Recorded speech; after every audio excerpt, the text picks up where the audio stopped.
The Battle of Greece in 1941 stands as a significant chapter in the early stages of World War II, particularly highlighting the challenging and isolated position of British forces during the conflict.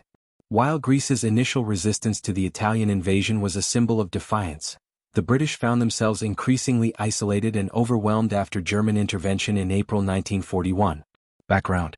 In October 1940, Italy launched an invasion of Greece from Albania, aiming to expand its influence in the Balkans. Despite initial Italian success, the Greeks, with some British support, mounted a counteroffensive, driving the Italians back into Albania by early 1941. Encouraged by the Greek resistance, the British sent forces to support their allies, hoping to prevent Axis control of the Mediterranean and provide crucial assistance to Greece. The British role. The British forces, under the command of General Archibald Wavell, played a key role in the defense of Greece.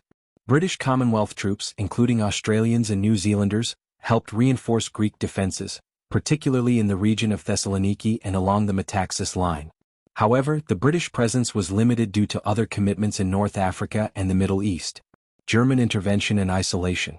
In April 1941, Germany, concerned about the Greek resistance and the possibility of a British foothold in the Balkans, launched Operation Marita, a massive invasion from Bulgaria. The Germans, using blitzkrieg tactics, quickly overwhelmed the Greek defenses, and within weeks they controlled most of Greece. The British forces, unable to stop the German advance, were effectively left alone to hold the line. 1. The fall of Greece. As German forces encircled Athens, British forces faced a desperate situation. With the Greek army retreating and the Germans advancing rapidly, the British were forced to conduct a difficult evacuation of their troops from the port of Crete and other locations, as the Germans moved closer. 2. The isolation.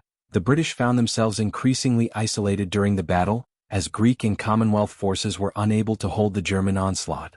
Though they fought bravely, their efforts were not enough to prevent the German victory. Legacy. The Battle of Greece marked a bitter defeat for the Allies, particularly for the British, who had hoped to assist their Greek allies but were ultimately overwhelmed by the combined Axis assault. Despite the retreat, the British withdrawal was not without its triumphs. The successful evacuation of thousands of troops from Greece, particularly to Crete and Egypt, allowed the British to regroup and continue the fight in North Africa. However, the isolation of British forces in Greece underscored the challenges of fighting on multiple fronts while facing a well-coordinated and rapidly advancing Axis enemy. Conclusion. The Battle of Greece and the British experience within it showcased both the heroism and the limitations of the British Army in a time of widespread Axis expansion. Left to fend for themselves after the German intervention, British forces were ultimately unable to prevent the Axis occupation of Greece, yet their withdrawal and continued resistance in other theaters of war were crucial in the eventual defeat of the Axis powers.